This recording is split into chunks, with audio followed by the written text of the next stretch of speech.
Condom ব্যবহার করার সঠিক পদ্ধতি আমাদের ইয়ং জেনারেশনের জানা থাকা উচিত।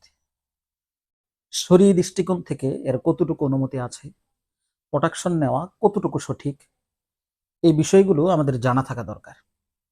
এই বিষয়গুলো না জানার কারণে অনেকেই মনে করে থাকেন যে কন্ডম একেবারেই ব্যবহার করা যাবে না, আবার অনেকে মনে করে থাকেন যেভাবে ইচ্ছা সেভাবে ব্যবহার করা যাবে।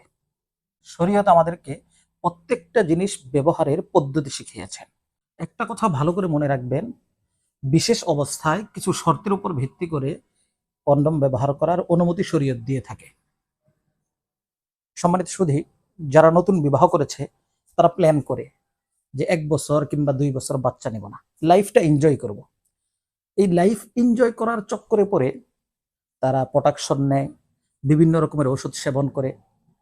এর প্রভাব এতটা নেগেটিভ হয় যে পরবর্তীতে 5-7 বছর পর্যন্ত বাচ্চা হয় না। সম্মানিত সুধী, বিনা প্রয়োজনে কন্ডম ব্যবহার করা জায়েজ নেই, তবে কিছু শর্তের উপর ভিত্তি করে শরীয়ত কন্ডম ব্যবহারের অনুমতি দিয়ে থাকে। যেমন, একটা বাচ্চা হয়েছে, এখন যদি কিছুদিন গ্যাপ না নেয় তাহলে আরেকটা বাচ্চা খুব তাড়াতাড়ি চলে আসবে। তো এই 2 বাচ্চার দেখাশোনা করা অনেক কঠিন হয়ে যাবে।